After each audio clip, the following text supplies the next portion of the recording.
Bonjour à tous, rendez-vous ce jeudi sur l'hippodrome de Longchamp pour une nouvelle émission Quintet Flash. Et c'est un Quintet Plus qui va se disputer dans le prix de l'île de la Cité, un handicap réservé aux chevaux âgés de 4 ans et plus. Ils vont évoluer sur la distance de 1850 mètres, c'est la grande piste évidemment de Longchamp. Une épreuve assez intéressante, un lot plutôt hétérogène au niveau des poids. Moi je pense qu'on peut j'ai déjà mes petits favoris en tête. Voilà, on va pouvoir s'appuyer sur eux, je pense, dans cette épreuve et on voit tout ça avec mon analyse.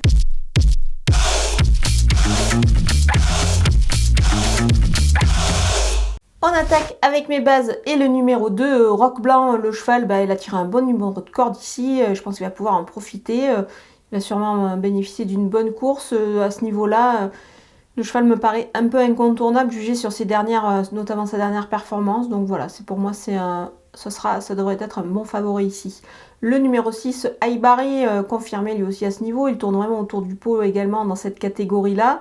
Je pense qu'il sera encore dans le coup, évidemment, jugé sur sa récente performance.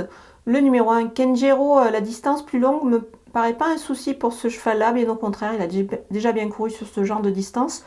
Il a des lignes pas mal du tout dans des courses à condition.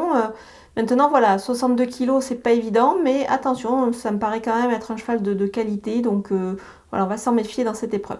Les opposants avec le numéro 15, Hugo The Look, il avait bien couru sur 1800 mètres dans un Quintet Plus. Là, je pense que revenir sur cette distance, ça pourrait être pas mal. C'est pour cette raison que je le rachète en confiance.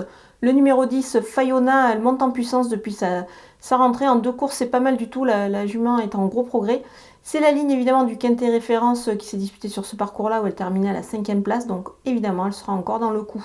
Le numéro 12, African Grey, il est à l'arrivée de course de deuxième épreuve. Et évidemment, là, il se retrouve en première parce que le lot s'est un petit peu creusé dans le milieu du tableau. Mais attention, il peut profiter de ce petit poids pour conclure encore une fois à l'arrivée. Le numéro 16, Bevan, c'est également un petit peu la même chose. C'est vraiment un super cheval qui fait toutes ses courses, mais plutôt dans les deuxièmes épreuves. Là, du coup, il se retrouve dans la première. Mais attention, sous ce petit poids, ça peut être pas mal du tout, d'autant qu'il a une belle aptitude au parcours. Mon coup de poker, c'est le numéro 7, Tolevast. Ce sujet tout neuf vient d'effectuer une bonne rentrée et je pense qu'il se présente à un poids correct ici dans cette épreuve. Il a vraiment des lignes plutôt intéressantes et favorables avec des chevaux qu'on confirmé par la suite. Donc moi, attention, je m'en méfie. Il est capable de réaliser un grand coup. C'est un sujet qui me paraît un sujet d'avenir. Donc attention à lui. On va tenter un petit The Show dans cette épreuve avec le numéro 7, Tolevast, qui a le profil pour terminer à la 2e place. Pour cela, vous vous rendez sur le site theturf.fr, vous ouvrez un compte et vous le savez, The Turf double votre premier dépôt jusqu'à 100 € en utilisant le code promo FlashTurf. Les outsiders avec le numéro 8, Wild Sweetheart, le lot est un petit peu plus relevé que précédemment. Maintenant, il faut voir, mais je pense que il me paraît compétitif pour une place. Le numéro 14, Luman, revenir sur une distance plus courte, à mon avis, peut l'avantager, donc attention à lui. Le numéro 13, Urok, il a pris 2 kg sur sa récente victoire. Donc c'est évidemment un petit peu moins évident pour lui, surtout qu'il a hérité du 15 à la corde, c'est pas un super numéro ici. Mais attention, on peut le voir quand même pour une place en fin de combinaison. Le numéro 3, Gagaris Moon, il revient à un poids quand même plutôt intéressant. Sa valeur évidemment est en baisse, il reste sur des contre-performances.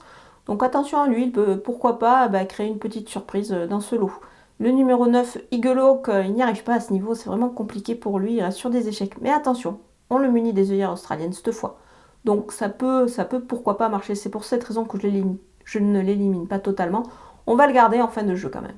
On termine avec les délaissés et le numéro 11, Port-au-Prince. Il me semble avoir moins de marge au poids quand même dans cette catégorie-là. Donc voilà, on va s'en passer.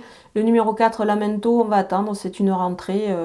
On verra lors de ses prochaines tentatives. Le numéro 5, Kabir, c'est un petit peu comme son compagnon d'écurie Lamento, et c'est une rentrée, en plus il a tiré le 14 à la corde, bon ça me paraît un petit peu compliqué pour lui. Voilà, on a passé en revue tous les partants de ce Quintet Plus de Longchamp, je vous laisse avec ma sélection et mes conseils de jeu.